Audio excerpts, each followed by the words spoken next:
अंतर्राष्ट्रीय हिंदू परिषद एवं राष्ट्रीय बजरंग दल की प्रांत बैठक छत्तीसगढ़ में आयोजित प्रांत बैठक में संगठन के केंद्रीय संयुक्त महामंत्री श्री प्रदीप गौड़ जी ने अपने ओजस्वी उद्बोधन से कार्यकर्ताओं में नई ऊर्जा का संचार किया। उनके मंच पर आते ही वातावरण जय श्री राम और हर हर महादेव के जय घोष से गूंज उठा। प्रदीप गौड़ जी ने अपने संबोधन में कहा कि हिंदू समाज को एकजुट और संगठित करना समय की सबसे बड़ी आवश्यकता है। धर्म, संस्कृति और परंपराओं की रक्षा के लिए प्रत्येक कार्यकर्ता को संघर्ष के लिए सदैव तत्पर रहना चाहिए। शिक्षा और सेवा कार्यों के माध्यम से समाज को आत्मनिर्भर बनना ही संगठन का संकल्प है। उन्होंने स्पष्ट शब्दों में चेतावनी दी कि अब हिंदू समाज के साथ अन्याय बर्दाश्त नहीं किया जाएगा। हर कार्यकर्ता धर्म की रक्षा के लिए समर्पित योद्धा की तरह कार्य करेगा। इस प्रांत बैठक में उपस्थित कार्यकर्ताओं ने संकल्प लिया कि संगठन के प्रत्येक आह्वान को गांव-गांव और शहर-शहर तक पहुंचाकर हिंदू समाज को सशक्त व संगठित करेंगे। उसके लिए अगले महीने धरना दे और पूरे देश के अंदर आवाज उठानी पड़ेगी। अगर ये कानून बनेगा तो भारत में हिंदू बचेगा और कानून नहीं बनेगा तो हिंदू कोई बचना मुश्किल।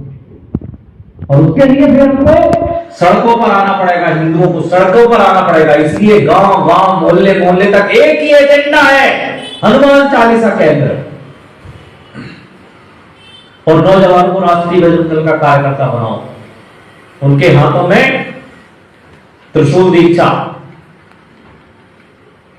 संगठित हिंदू समर्थ भारत, सशस्त्र हिंदू समर्थ भारत। इसलिए अभी नवरात्रि आ रही है, इन्होंने सीधे 6 दिसंबर का कार्यक्रम की इतनी जरूरत नहीं है। वो तो ढांचा टूटा था, मंदिर बन गया है। उससे ज्यादा जरूरी है शस्त्र पूजन के कार्यक्रम पर जोर देना हमको।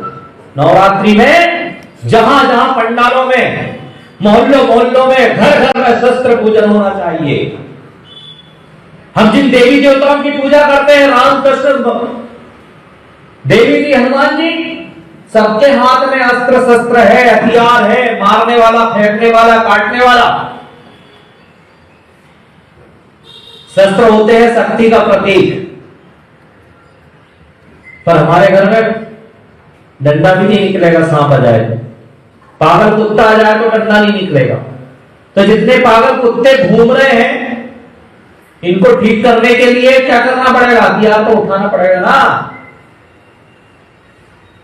तो हथियार तब उठाएंगे जब होगा, तो नहीं होगा तो क्या उठाएंगे? हिम्मत भी नहीं आएंगे तो क्या कर लेंगे? पागल कुत्ते के सामने खड़े हो जाओगे तो काटेगा ना, रेबीज हो जाएगा, मर जाओगे।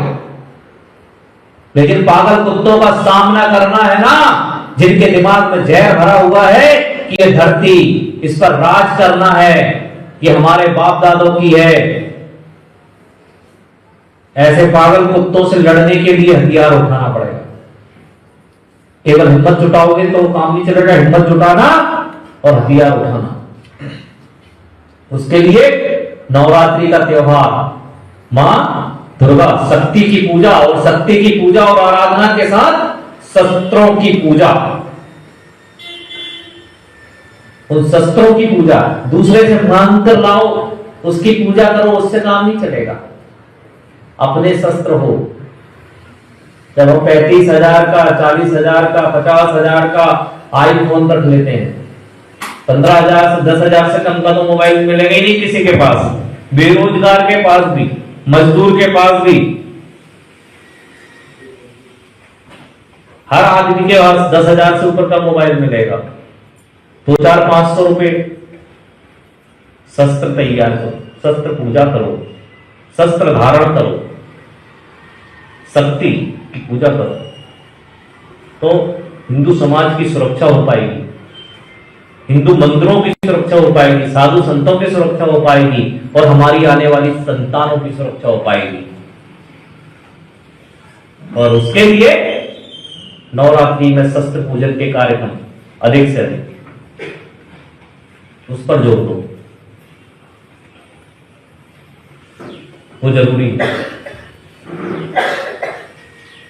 तो ये सब काम करने का नाम क्या है बताओ? है? अगर आपको ये वीडियो पसंद आई हो तो इसे लाइक करें, शेयर करें, कमेंट करें। धन्यवाद।